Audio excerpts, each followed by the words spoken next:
the security person comes up and says, do you have a lot of cash in there? And yeah, he had a wad of cash, like $100 bills. The dog would sniff it out. They're trained like that.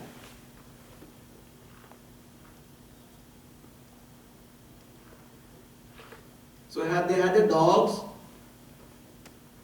they had their drones, they were experts. They had no information where Sita was. Fearing for their jobs, their career and their very lives, they decided not to go back to their monkey king because they knew it meant termination for them. So they were very dejected and depressed, and they sat down way down south on the shores of an ocean, wondering what they should be doing, when by the arrangement of providence, a vulture gave them information about where Sita might be. This vulture's name was Sampati. One point of time, being the king of birds, he was very powerful, but now old age had crept in.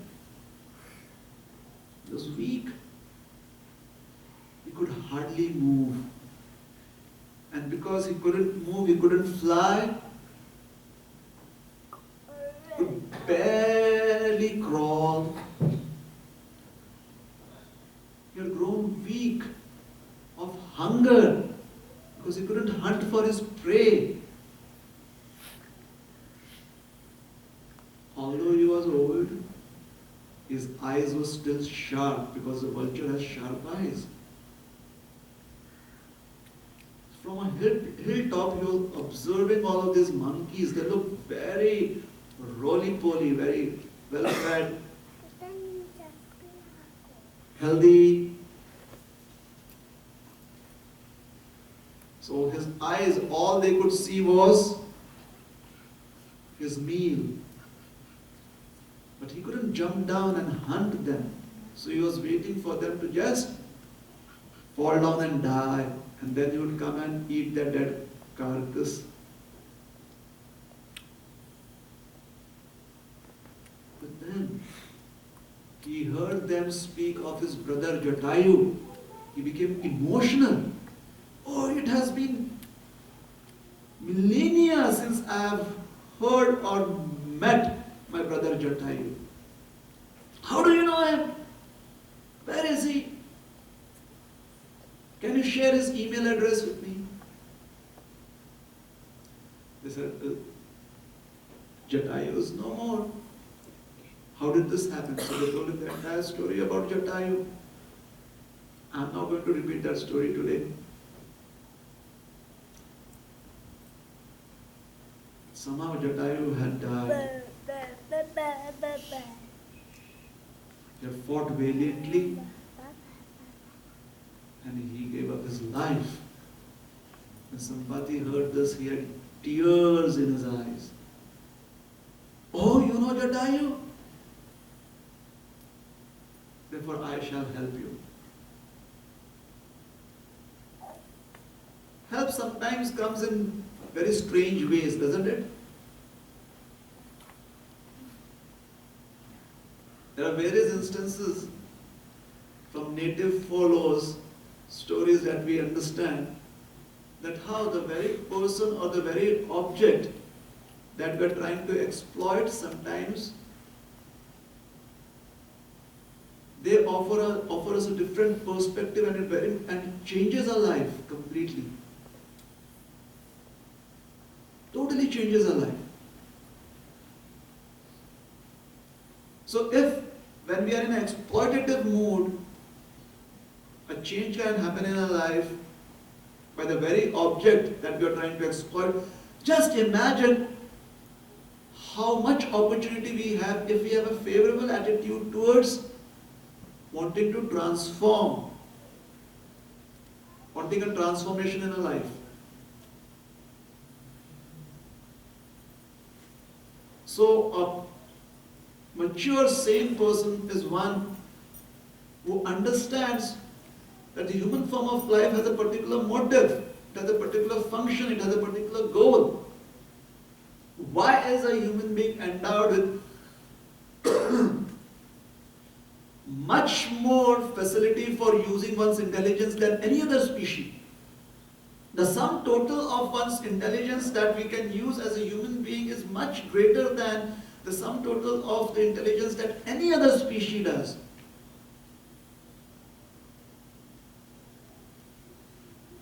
Ants may have a better social order in their community than maybe do humans. The ant community may be good at that. But the sum total of their use of intelligence is much less compared to the use of intelligence that a human has. Which basically means more intelligence, more things to unravel, more mysteries to solve, and a better understanding of what life is all about. And if that does not happen, unfortunately, it is a waste of a wonderful facility that we have. So human form of life should be used for introspection. And introspection has to be about who we are. Why are we here? Where do we have to go?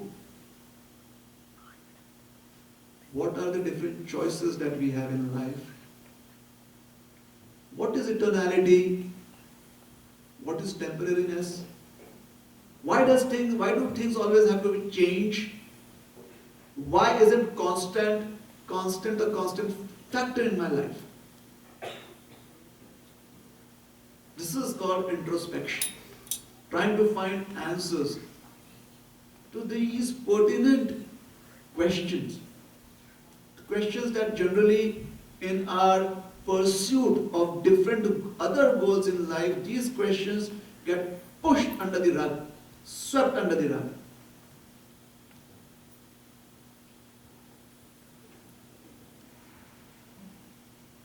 So human form of life is meant for self-realization. What does that mean? It means we have to realize ourselves as different from who we think we are. Right now we think we are of a particular designation. I'm black, white, brown, young, old,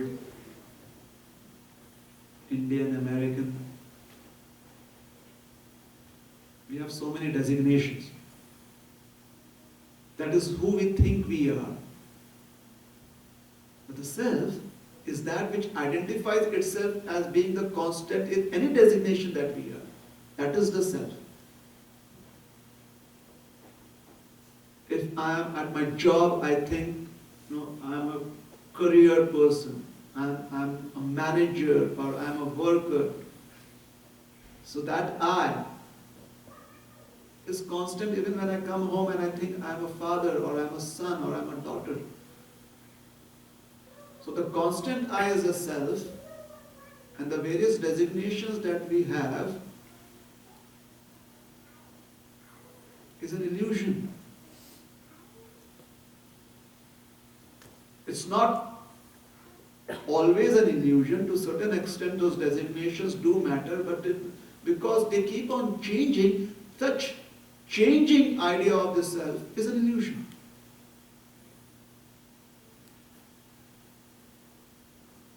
So in the human form of life, we try and understand the difference between the self which is real and the illusion of the various designations that we live in. And having identified that,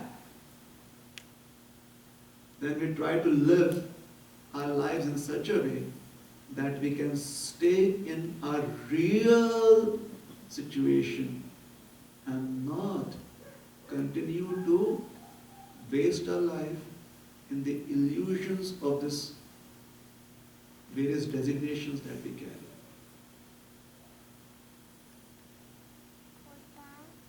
So that is called self-realization. Human form of life is meant for that too. In fact, it is one of the prime goals, one of the prime needs of the human form of life, to identify this self clearly and to live accordingly.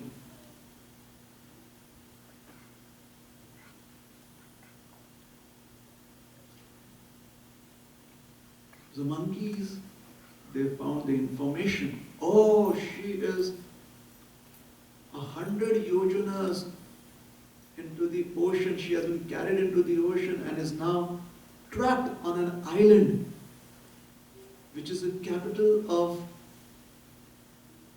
this king, this very, very egoistic and autocratic, a tyrant king, a tyrannical king of the name Ravan.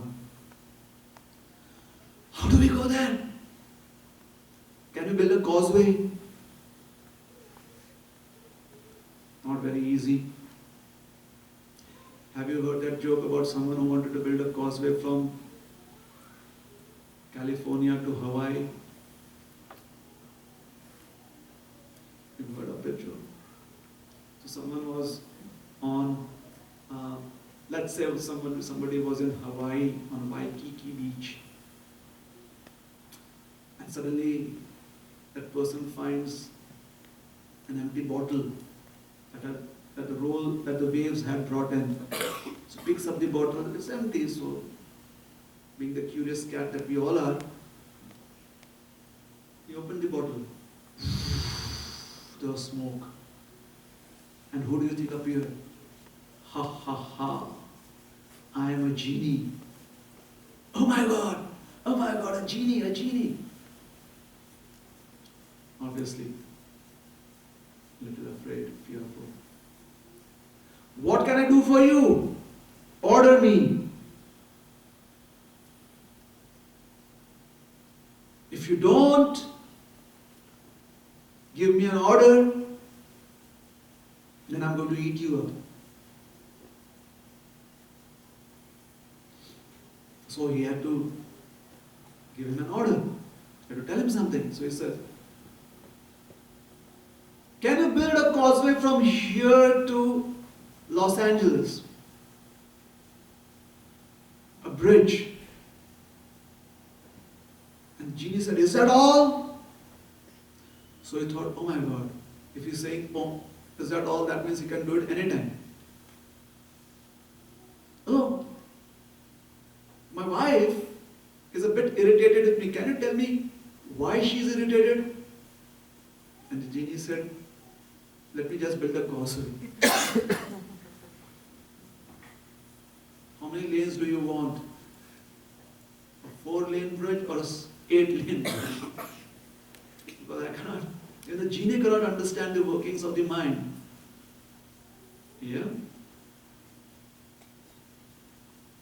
So it was a difficult task, building a bridge, a causeway, all the way from the southern shore of the ocean to this island. They had absolutely no idea.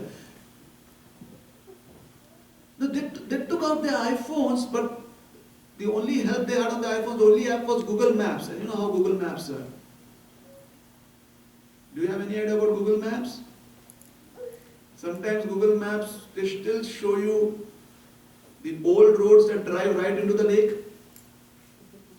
And if you're not careful, and I'm not, there have been various incidents reported. There was actually one incident that I remember, that a person drove right into the river. It was dark at night, and he was following his GPS, and the GPS said, go ahead, go straight. And suddenly he finds, and he was traveling at like 40 miles an hour.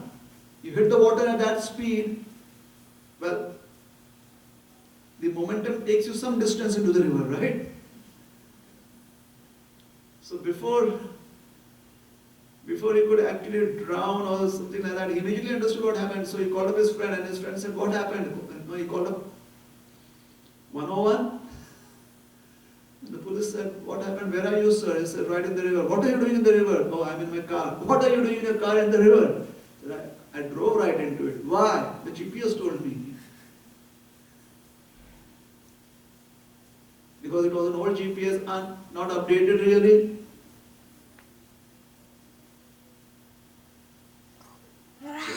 It did not mention that, now the road was going right into the river. Something like that. So, they did not have any data on an island in the middle of the ocean. This was such a secret hiding place that the maps did not have that data, at least the maps that they had. So they had no idea where to, even if they had to build a bridge, where to. So they asked Sampati. Sampati said yes, he gave the coordinates like that because with his keen eyesight, he could look into the distance and he was situated on this huge mountain. So the mountain top gave him sufficient range to look into the distance and he gave them the coordinates. Now they had the coordinates. What to do? Should they go back with some information which they had no idea was true or not? Or should they explore further? Being intelligent, they knew that they had to explore further. They should not go back with an information which would just be a rumor. It could just be false. How do they explore? Well, someone needs to jump off. Jump off from here and land onto the island. With just coordinates.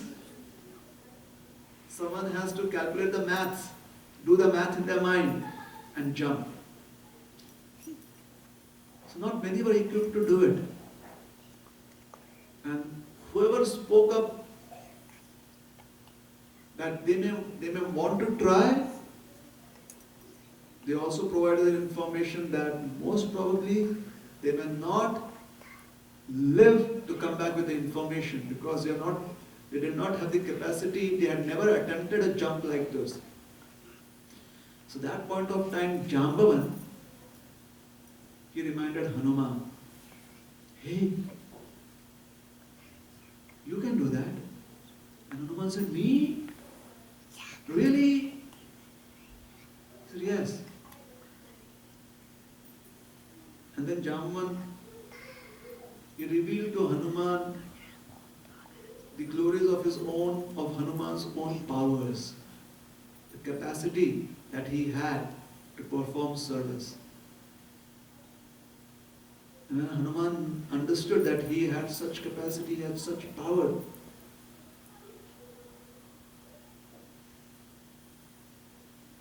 Hanuman did not when I was young, we had this cartoon feature come on TV, He-Man. And somehow this He-Man would get a sword in his hand and would go, I am He-Man, the power of the universe, something like that, I forget, power of the universe. And his muscles would start bulging and aura would surround him like light. And all of us kids were like, now he's going to do something great. So Hanuman did not do anything like that.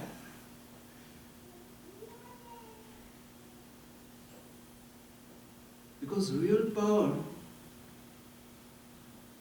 when one is powerful, there's no need to actually just exhibit it so that people are amazed.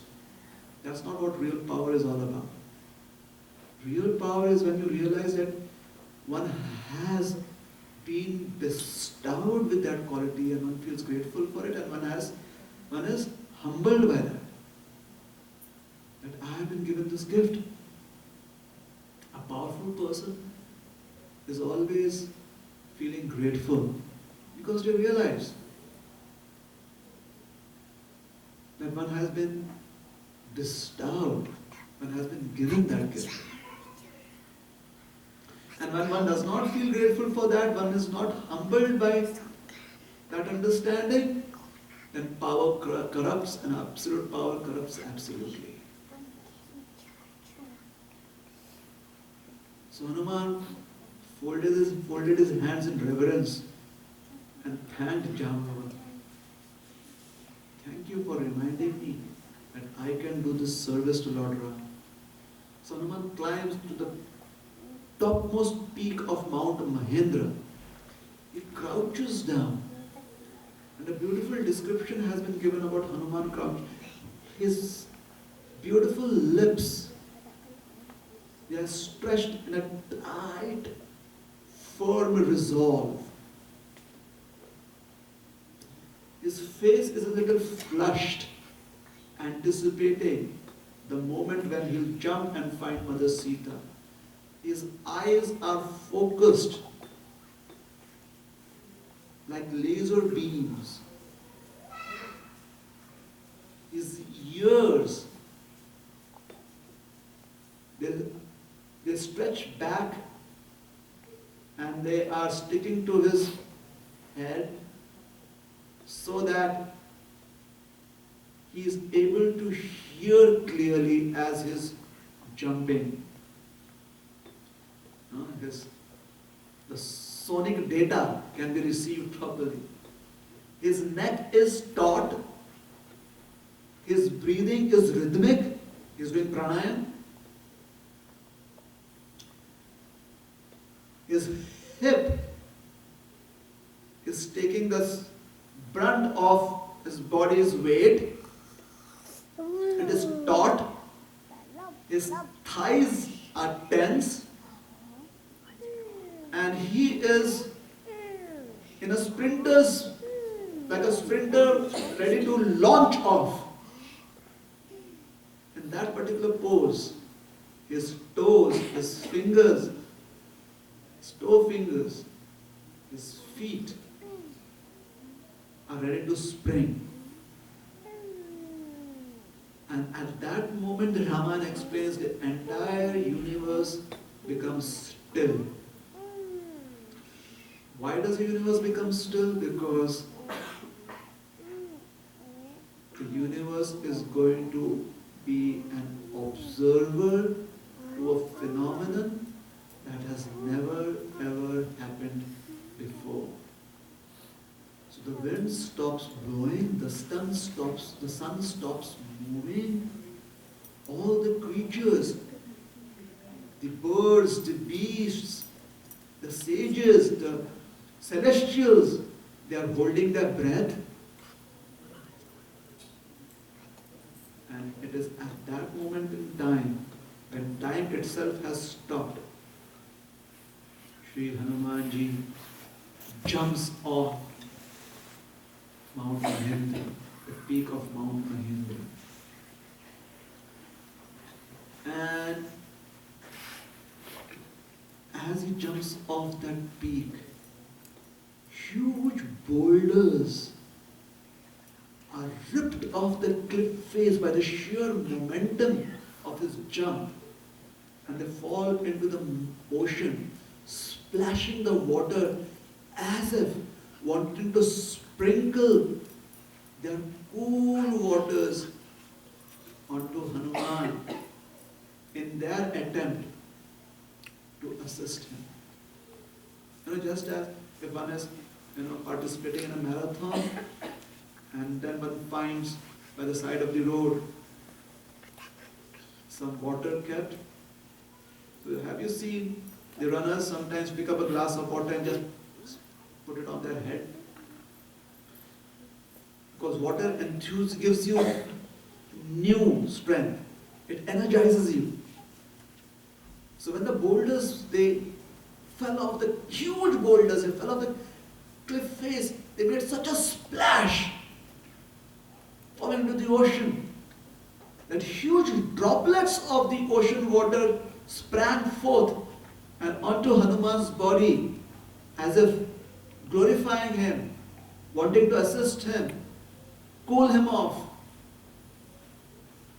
And trees were uprooted from the mountain peak, and the vacuum that was created by Hanuman's momentum as he jumped off the cliff sucked off the trees, uprooted them, and they followed him as a king is followed by his retinue.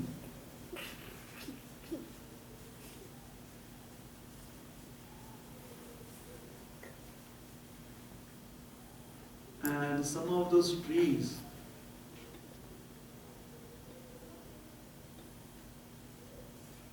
did I say retinue? Sorry. Sorry for that. Yeah, I was thinking I made a mistake somewhere. And some of those trees were flower-bearing trees. The trees tried to keep pace with Hanumanji, and the flowers tried to stay on the trees. But the momentum of Hanuman's jump plucked off, literally ripped off the flowers, and they all swarmed around as if they had a life of themselves. They all covered Hanuman as if a glorious personality is covered with flowers, blooming flowers. And then they fell down slowly into the ocean, decorating his pathway. When the celestials, they observed this phenomenon from their high perch, from their high heavens, they were completely amazed. And do you know the reason they were amazed? Because none of them believed that actually he could pull it off.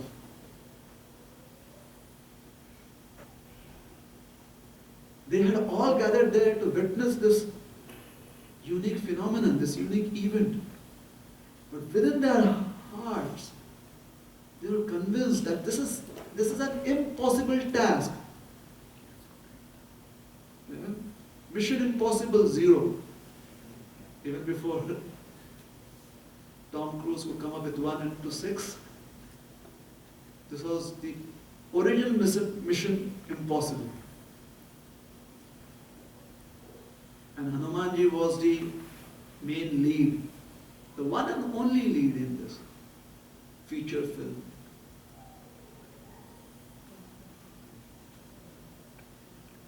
It is explained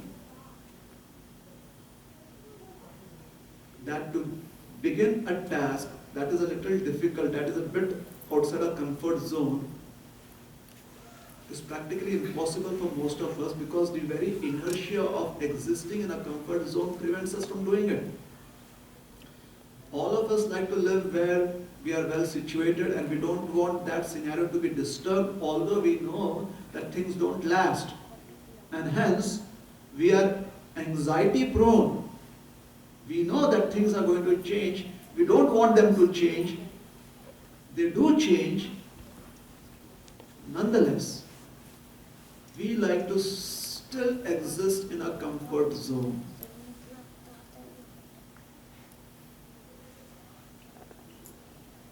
And to try anything new, different, takes a lot of energy. It takes a lot of inspiration, motivation. And generally, we individually or those who we consider to be our friends, our supporters, many times even they do not really believe that we should be giving up our inertia. We should be trying to go beyond our comfort zone. Now, as long as going beyond a comfort zone is for our own benefit, someone may be interested. But trying to go beyond our comfort zone for someone else's benefit seems like a crazy idea to one and all. And even when we do, generally speaking, help someone else, we try to do it within our comfort zone. Hey, look, this is all I can do. This is all that is possible for me. Beyond this, I am sorry. Therefore, even the denizens of heaven, the demigods, the celestials were amazed that Hanumanji could pull it off. Because they thought that he's going to talk. They're going to talk. They're going to discuss, analyze, come up with propositions, but not jump, not take off. And this interesting sequence of events, or let us say this interesting concept has been studied in the 3rd chapter of the Bhagavad Gita, wherein Arjuna is confused that it seems better not to do work because then one does not get caught up in the cycle of action and reactions. At the same time, not performing work is, you are not recommending that to me. Oh Krishna, you are recommending me to work and you are also telling me that work has its consequent reactions. So this is contradictory. Should I work or should I renounce? And generally, this is the quandary that most of us face. If I do this, this is the reaction that is going to come. I don't like the reaction, so better let me give up the work. But if I give up doing that, I don't like the idea of giving us the opportunity. And therefore, I should work. So what should I do? Krishna, please clarify this fact for me.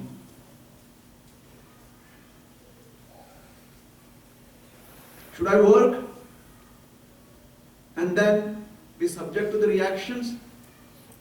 Or should I not work in the fear or with the hope that I don't get any reactions? What should I do? And Krishna very intelligently answered this question.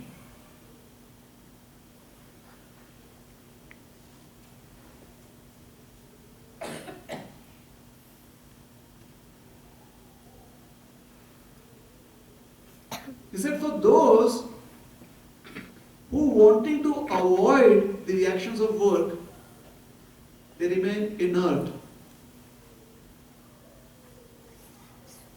It is impossible for them to exist like that because there are certain activities that you are forced to perform despite your desire being there or not. Nahi kasyat shanamapi jatu tishtati karmakrit.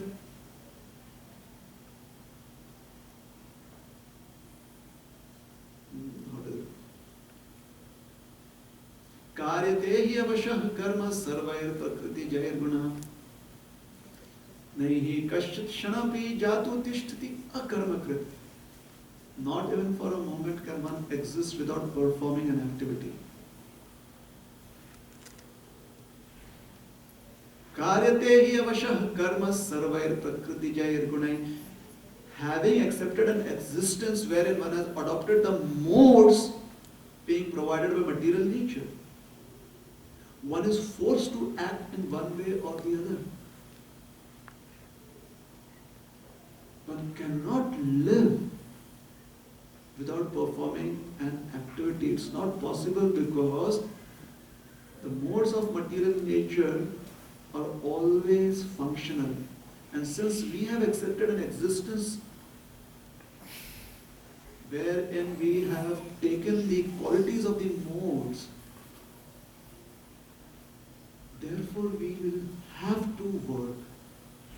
Nahi kasyat shanampi jatu tishtati karma. For one who has accepted the qualities of the modes as their existence, they will be forced to work one way or the other because material nature will make them perform activity. Therefore, renunciation is not an option, and reaction to one's work, even if we want to do it or not, is going to be there. So what to do? What do we do in a situation like that? And then in the 3rd chapter of the Bhagavad Gita, Krishna advises Arjuna,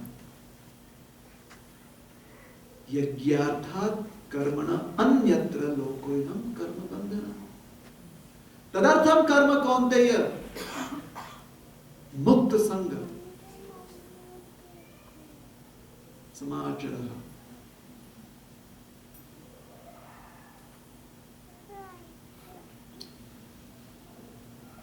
When work is performed for the pleasure of the absolute whole, The one who is beyond action and reaction, because being complete is unaffected by the cycle of action and reaction. When one is complete, satisfied, unchanging, then no influence can bring about a change in one's existence. No situation can do that. And hence, if one can perform work as an offering unto this absolute whole, which is Krishna or Lord Ram, then one is not subjected to the reactions of the work. In fact, that work is fulfilling. Any other work done for any other cause, with any other goal in mind, wherein Krishna is not, or the absolute whole is not the object of that work, or the objective of that activity, that work is binding, and there will be reactions to that work. Tadartham karma kaunteya mukta sangha samachara. Therefore, hey Arjuna, perform work in that capacity as service to the absolute whole. So the inertia that one feels out of fear of leaving one's comfort zone can be addressed only when we are convinced of the idea that even if I am outside of my comfort zone, that work will be fulfilling and satisfying if it is offered to the whole, the absolute whole, to Krishna. There is no need of fear. One need not be anxious anymore. So Hanumanji was convinced of this fact. He inherently believed completely that service for Lord Ram is all fulfilling, and hence he, amongst all those who had the only capacity and qualification jump off, he, because he had faith, he had belief, and this faith and belief was not blind superstition, it was born out of love and affection for Lord Ram. He had such love for Lord Ram, the moment he saw Lord Ram, he dedicated his entire existence to Lord Ram. So because of that love and affection, his faith, see, there is faith that is blind, where you do not have a cause for it except that it's blind. I just believe in it, I do it. And there is faith which is born out of love, where because of having a loving affection for the beloved, you believe the beloved. And you believe whatever is needed to make your beloved happy, to please your beloved. And if the beloved happens to be the Supreme Lord, Krishna, Lord Ram, well, that is a lucky day. We hit the jackpot.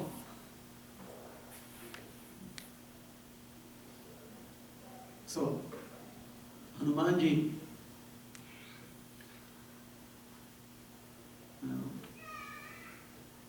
for him, it was blackjack, 21, full house. He had that faith. He had that faith because he had love for Lord Ram, and Lord Ram loved him reciprocally. Hence, of all those commandos, those best of men who had gone out in search for Lord Ram's wife Sita, the mudrika, the signet ring, the Rama mudrika, the ring that would convince Mother Sita of Lord Ram's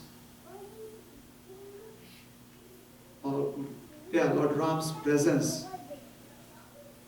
That ring was offered to Hanumanji because Lord Ram loved Hanuman equally, as much.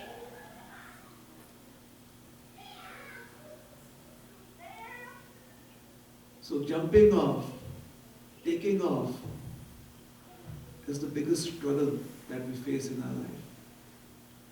All of us are intelligent beings. We analyze things this way and that way. Especially when it comes to a spiritual existence, when it comes to understanding spirituality and accepting spirituality, many of us have spent so much time and energy individually through reading, through hearing and analyzing the subject matter, and collectively through discussions. Much analysis has been done. Most of us find ourselves in the situation where we never take off sufficiently. We know what spiritual life is all about. We know what it means to wanting to serve the Lord without any expectations in return. We know what is true love. We have analyzed that.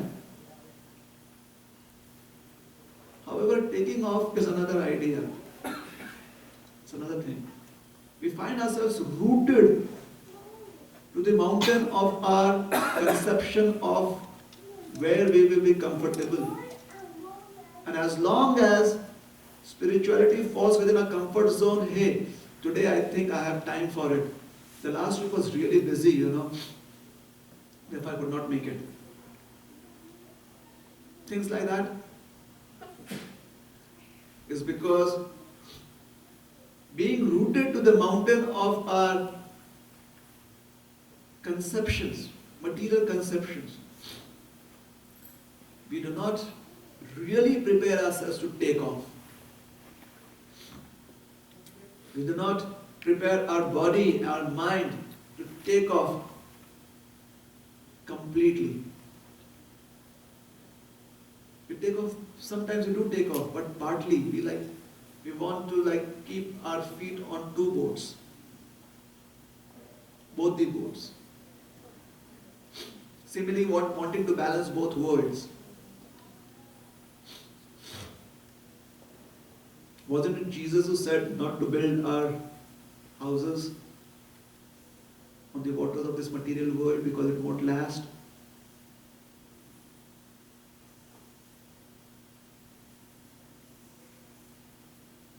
So there it is.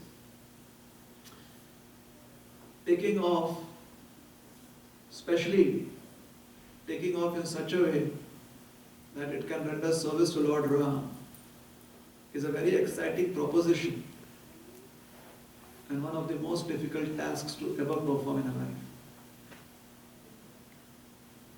a life.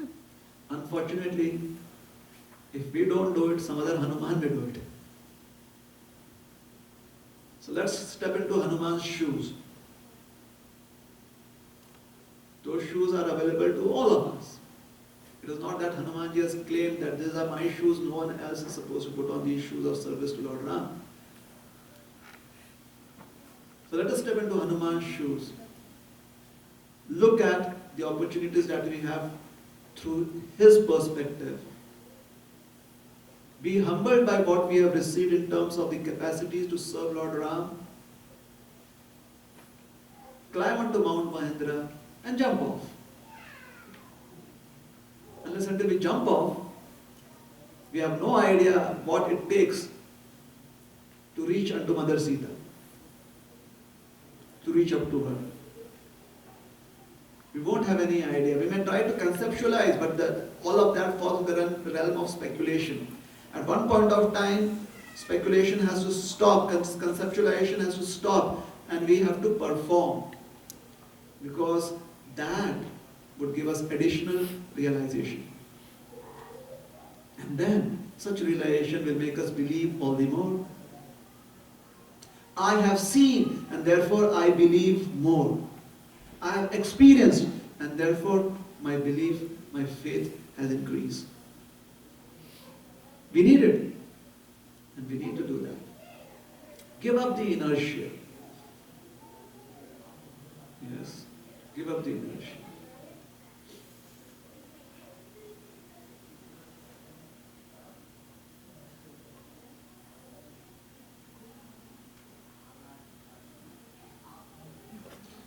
And one of the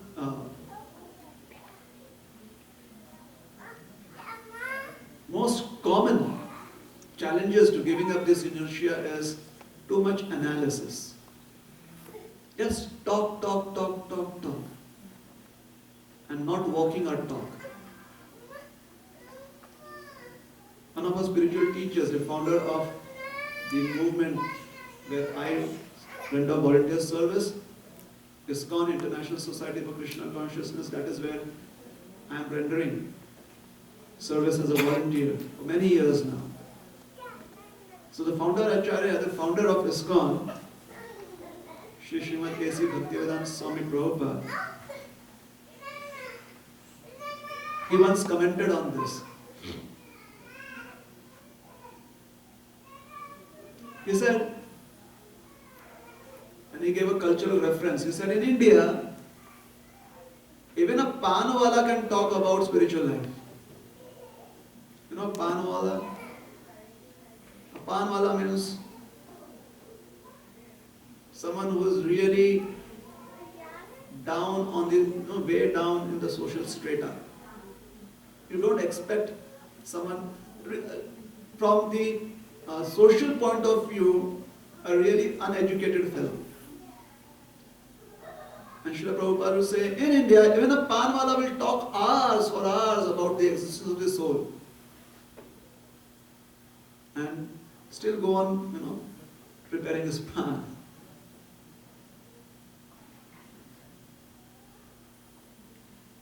His betel leaf preparation. It's an intoxicant actually. What he is doing is an intoxicant. The way they prepare betel leaves, these preparations in India, it causes some kind of intoxication, the ingredients that they use. However, the discussion is all about how spiritual life is different. How spirit and matter are different. And how spirit is the real truth. How all of us are Atma. All the time preparing an intoxicant to get intoxicated further. So, Srila Prabhupada will give this example just to make the point that people, especially in today's day and time, they have completely paralyzed themselves through unnecessary analysis. Like the toad and the millipede. Once a toad became, a millipede was a very good dancer, and the toad became envious of the millipede, and he was wondering, what should I do to somehow or the other defame this millipede? Somehow or the other lessen its glory. So one day the toad came up to the millipede and asked the millipede, hey, when you start dancing, do you start off your 52nd feet and then you start rolling to your 104th feet? Or do you do it from your 26th pair of feet and go to like your 200th feet? Which do you do? And the next time the millipede was so much analyzing which feet starts first and which goes on next, it couldn't dance anymore. And the toad was very happy. Neither I dance nor you dance. So many times we get into this unnecessary analysis. No, which one to follow? All of them are right. This is also good and that is also okay. Why you are only doing this? Why don't you try everything else? So too much analysis. And because of this analysis, we are going nowhere. Spiritually, we do not have any better realization than what we had yesterday or the day before. Unfortunately. But when it comes to analysis, we can go on for hours together. This one said that one said this. Or immediately, go to Wikipedia and find out more details. And sit down and analyze and at one point of time, just jump off. Try and experience that which we have been discussing for such a long amount of time. Which basically means take up some practice. Adopt some principles in your life. Give yourself a frame of time. Understand what goals can be achieved in that frame of time. Don't try to achieve beyond the means available.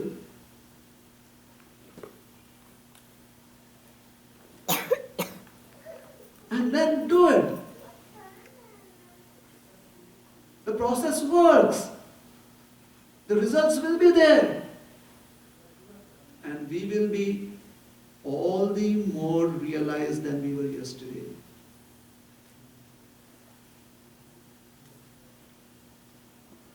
So Hanumanji did not wait for any more analysis, he just jumped off. And the demigod showered flowers on him. He chose the pathway that was between the celestials and that which was used by the Gandharvas. Somehow or the other he knew where the gravitational pull would be just enough for him to fly through. See, he has advanced knowledge of the Earth's atmosphere.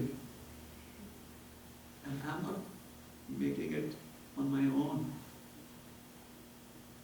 The path that he chose has been explained. It is a path between what Garuda flies in and the celestials fly in. So he knew how the orbits around the earth, what functions there and what kind of, which way he could move. So as he is jumping across using this causeway, this passageway, is flying over the ocean, all around there's absolutely just water of the ocean, no land in sight, only the sky above and the water below. And Hanumanji, he does not take out his earphones and put it on. Hey, let me listen to Beyonce and Jay-Z. He's focused. What? And how is he focused? He's chanting the names of Lord Rama. Yes. Would you like to also chant the names of Lord Ram with us for some time? Would everyone want to do that? Yeah? Yep. Is this narration alright, or are you feeling too drowsy? Are you feeling a bit involved? If you are, then do you want to increase the involvement? Would all of us want to chant along with Hanuman in the name of Lord Ram? Yes. Just the front row? Yes. Yeah. Or even the back row? Alright, so let's do it for a couple of minutes. And then we'll just go on to the next episode. And after that, we will stop. And if you want to know about this further on, you could either read the Ramayana, or you can come back when we telecast the next time. Okay? Is that alright? Yes. Okay. Sitaram, Sitaram, Sitaram, Jai Sitaram. Yes, you have to repeat.